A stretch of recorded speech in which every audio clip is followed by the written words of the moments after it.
안녕하세요. 축구 전문 분석가 축구괴물입니다.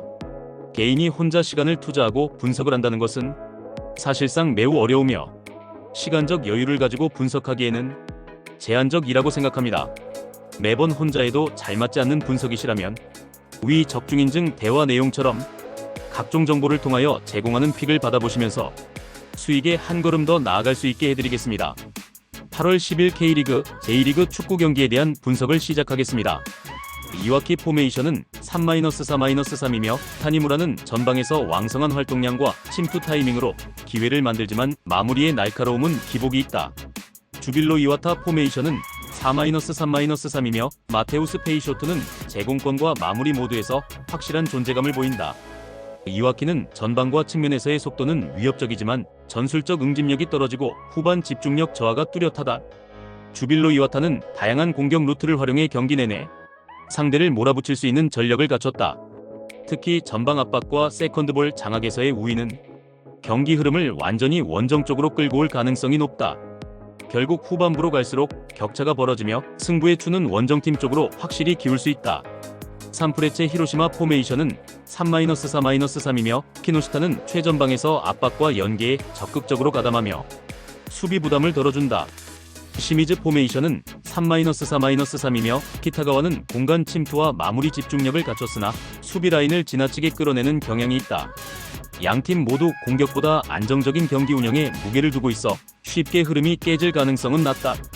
특히 후반부에는 체력 분배를 위해 속도 조절이 이뤄지면서 경기 균형이 끝까지 유지될 가능성이 높다. 이번 경기는 무승부 가능성을 배제하기 어려운 전형적인 팽팽한 맞대결이다. 가시와 레이솔 포메이션은 3-4-3이며 카키타는 전방에서 마무리 감각과 순간 침투 타이밍이 예리하다. 쇼난 포메이션은 3-4-3이며 스즈키는 제공권 장악과 포스트 플레이가 강점이지만 연계 과정에서 볼 소유가 오래 지속되는 경향이 있다. 가시와 레이솔은 홈에서 전술 완성도와 압박 강도를 결합해 상대를 몰아붙일 수 있다. 쇼나는 원정에서 수비 간격이 벌어지고 압박 회피가 늦어지는 약점을 보인다. 이번 경기는 홈팀이 압박과 전환 속도에서 앞서며 승리를 가져갈 가능성이 높다. FC 도쿄 포메이션은 4-3-2이며 마르셀로 라이언은 박스 안에서의 위치 선정과 제공권 경합에 강점이 있다. 가시마 포메이션은 4-3-2이며 레오세아라는 제공권과 골 결정력 모두에서 리그 상위권 수준을 자랑한다.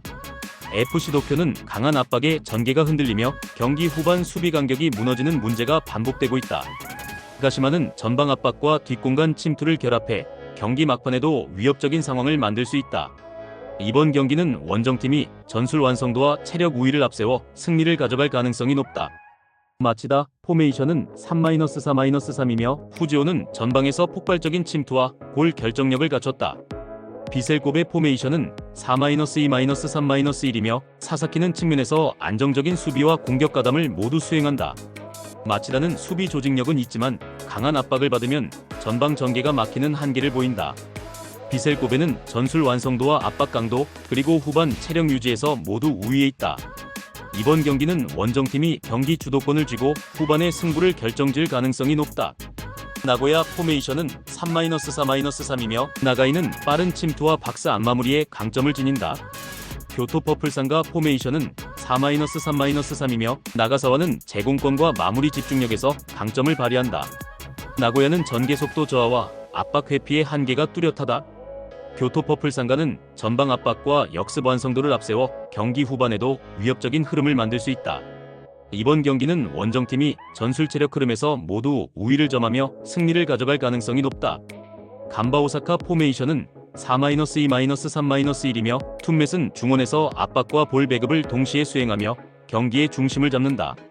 오카야마 포메이션은 3-4-3이며 루캉은 피지컬을 활용한 제공권 장악에 강점이 있으나 활동 반경이 제한적이다. 간바 오사카는 홈에서 전술 완성도와 압박 강도를 앞세워 안정적인 경기 운영이 가능하다. 오카야마는 압박 회피와 뒷공간 커버에서 약점을 보이며 후반으로 갈수록 간격 유지가 어렵다. 이번 경기는 홈팀이 압박과 마무리 완성도에서 앞서며 승리를 가져갈 가능성이 높다. 센다이 포메이션은 4-3-2이며 측면에서 왕성한 활동량과 과감한 돌파로 공격의 폭을 넓힌다. 도쿠시마 포메이션은 3-4-3이며 오아타리는 최전방에서 제공권과 포스트 플레이를 겸비했지만 활동 반경이 넓지 않다. 센다이는 압박 강도와 전환 속도에서 상대를 압도하며 홈에서의 안정적인 경기 운영이 가능하다. 도쿠시마는 원정 수비 불안과 전개 지연으로 인해 경기 주도권을 뺏길 가능성이 높다. 홈에서의 응집력과 득점 패턴의 다양성은 이번 매치업에서 큰 무기가 될 전망이다. 결국 경기 후반으로 갈수록 홈팀이 확실히 웃을 그림이 그려진다.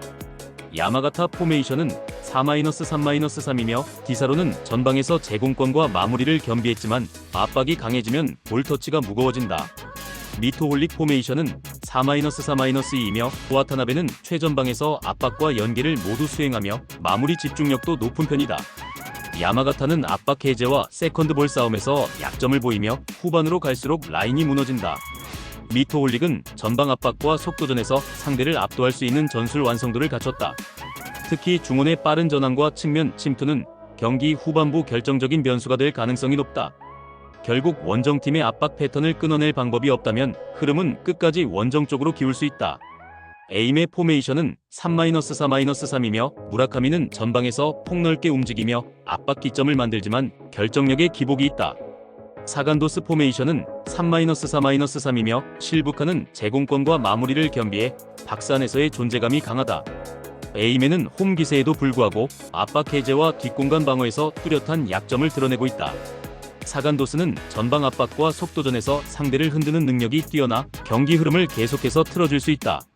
특히 중원의 전환 속도와 측면 침투 빈도는 경기 후반부에 더욱 위력적으로 작용할 전망이다. 결국 압박 강도를 유지하는 한 원정팀이 이 흐름을 끝까지 이어갈 가능성이 높다. 포항 포메이션은 3-3-3이며 이호재가 최전방에서 제공권과 연계 플레이를 겸하며 공격의 축을 잡고 있다.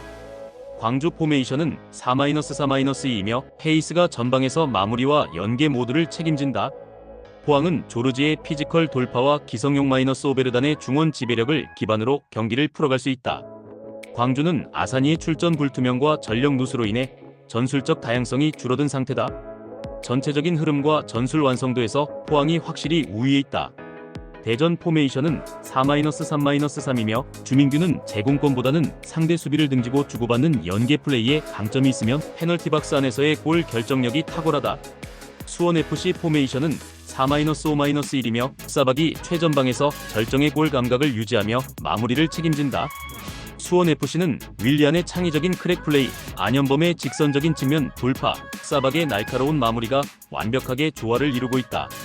대전은 주민규라는 확실한 골게터를 보유했지만 페널티 박스 안에서의 장점을 극대화할 전술 설계와 변칙 운용이 부족하다. 심리 전술 공격 루트 모든 측면에서 우위의 선수원FC가 경기 흐름을 가져갈 가능성이 높다. 전남은 5-3-2 포메이션을 기반으로 수비 안정감과 속도감 있는 역습 구조를 동시에 추구하는 팀이다. 천안은 3-4-3 포메이션을 바탕으로 공격적인 숫자를 활용하지만 수비 시 전환 속도에 아쉬움이 있는 팀이다. 전남은 라인을 내리고 수비 간격을 촘촘히 유지하면서 역습 효율을 극대화하고 있으며 천안은 이광진 결장 여파와 함께 수비 커버 전환에 불안한 징후를 계속 노출하고 있다. 전체적인 조직력, 체력 분배, 압박 흐름 모두에서 전남이 우위를 점할 수 있는 경기다. 서울 이랜드는 4-3-2 포메이션을 중심으로 측면과 박스 안 연계를 기반으로 한 직선적인 공격 전개가 강점이다. 화성은 같은 4-3-2 포메이션을 가동하지만 전반적인 템포와 간격 유지에서 흔들리는 모습을 자주 드러내고 있다. 서울 이랜드는 전술적 유기성과 전개 속도 모두에서 안정된 흐름을 보여주고 있으며 화성은 어린 자원들의 체력 분배와 수비 전환 타이밍에서 약점을 반복하고 있다. 구조적 안정감과 공격 마무리의 날카로움을 갖춘 서울 이랜드가 이 경기 흐름을 장악할 가능성이 높다. 충북 청주는 3-3 포메이션을 바탕으로 측면 전개와 전방 압박을 병행하지만 수비 전환에서 간격 붕괴가 반복되고 있다.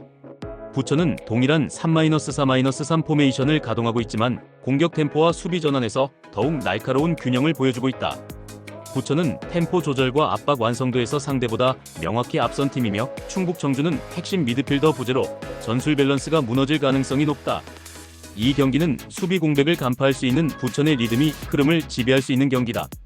축구 괴물 분석이 마음에 드셨다면 구독과 좋아요, 알림 설정해주시면 저에게 큰 힘이 됩니다. 추가적인 조합픽과 다양한 경기에 대한 세부적인 분석과 결과가 궁금하신 분들은 영상 하단의 댓글창 꼭 확인 부탁드립니다. 스포츠 분석방에 다양한 픽스터분들이 많이 계시니 도움을 받아서 수익을 극대화하는 것도 괜찮은 방법일 수 있습니다. 그러니 며칠 지켜보신 후 마음에 드는 조합픽 탑승하는 방법도 좋을 수 있습니다. 스포츠도 이제는 전문 분야가 존재합니다. 오늘도 영상을 시청해주셔 감사합니다. 구독과 좋아요 한 번씩만 부탁드리며 저는 다음 영상에서 인사드리겠습니다.